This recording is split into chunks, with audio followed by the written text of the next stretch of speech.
What's going on, friends, and welcome back to the channel. It's that time of the week again, and time sure does fly when you're having fun.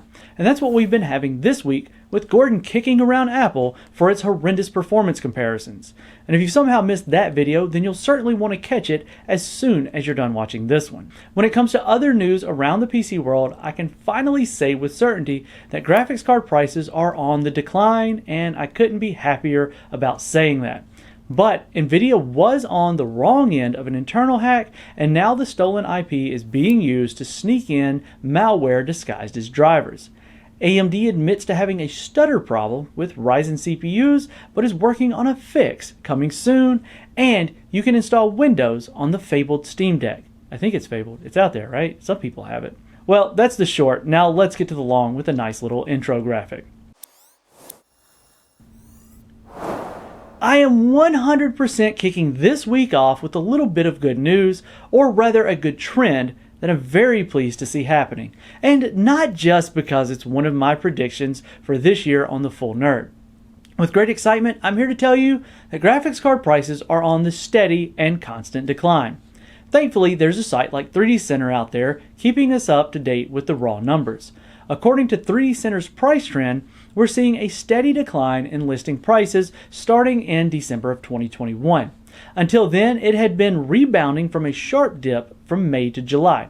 And according to this chart, AMD graphics cards can be had for around 35% over MSRP, but NVIDIA graphics cards are still demanding a premium of 41% over MSRP. Now, my personal prediction was that we would see mainstream graphics cards available on store shelves for within 10% of MSRP by the 4th of July. So far, things are lining up along with the trend that I'm seeing. Right now, crypto miners aren't really fighting tooth and nail to take 4 years to recover their investment, so I believe we're all in the who has money phase of the price pull down.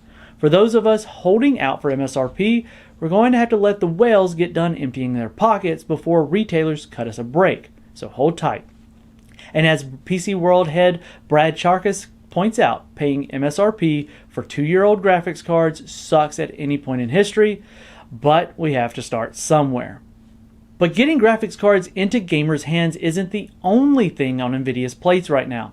The graphics card giant is still dealing with the fallout of an internal hack that landed very sensitive data in the hands of the ill repute.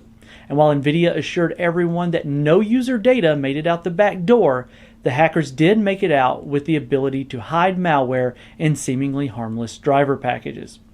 They did this by leaking Nvidia's official code signing certificates. And this is really diabolical because it allows those with no scruples to build up packages and distribute them around the web. They can have those packages look like normal drivers and install like normal drivers, except they install even more things like a backdoor. And that's because they have that code signing certificate that standard virus and malware checkers will assume the packages are safe and let them do their thing. For now, folks, just make sure that you're only getting drivers and software from trusted sources like NVIDIA and AMD's websites. In fact, why don't you just do that all the time, not just now? And for the love of everything sacred on your computer, do not go near anything claiming to unlock hash rate power, now more than ever. Now, don't think AMD is out of the line of fire this week, as the core count king is fighting its own battle. But this one is against a stutter of some kind.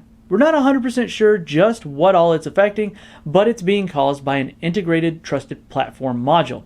You know, that funky bit that caused so much turmoil around Windows 11? Well, AMD's support document had this to say. Select AMD Ryzen system configurations may intermittently perform extended FTPM-related memory transactions in SPI flash memory located on the motherboard, which can lead to temporary pauses in system interactivity or responsiveness until the transaction is concluded. Now, AMD is working on a solution, just don't expect the fix to hit before May. I mean, that's only a couple of months, right? If you want to dig in a bit deeper on this specific topic, then Michael Kreider has done a good job breaking things down in the article linked in the description. Speaking of Windows, you can now do that on Valve's Steam Deck. That's it. That's the whole topic. Okay, not quite, but what makes that kind of a big deal is just the open nature of the Steam Deck. However, there is one holdup. You won't be running Windows 11. Bummer, I know. The Windows support for now is only for Windows 10. Windows 11 support is coming, but only after a new BIOS is made available. And that goes for dual booting as well. So for now, you're going to have to pick Windows or SteamOS. The upside is this completely eliminates the compatibility layer requirement of Proton, and now every game is technically compatible. But there's a huge caveat, and that's performance. So expect a healthy drop in performance if you choose to go Windows only for now. No real telling if that will change in the future or not, but at least you won't be banned from playing Destiny 2 this way. Well, I'm not going to ban you from finishing this video, but I will bid you adieu as we wrap things up.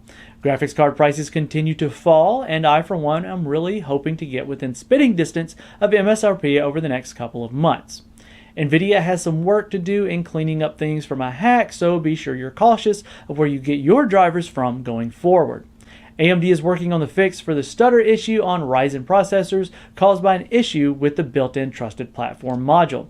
And the Steam Deck, at last, supports Windows. It's only Windows 10 for now, and you're going to get a performance hit, but the compatibility exists, and it's only going to get better. I want to thank you all for joining again, and as always, if there's something bigger or more important that you feel I missed, please share that with me and the rest of our friends down in the comment section. And while you're down there, hit that like button and make sure you're subscribed here at PC World for even more PC hardware and software goodness.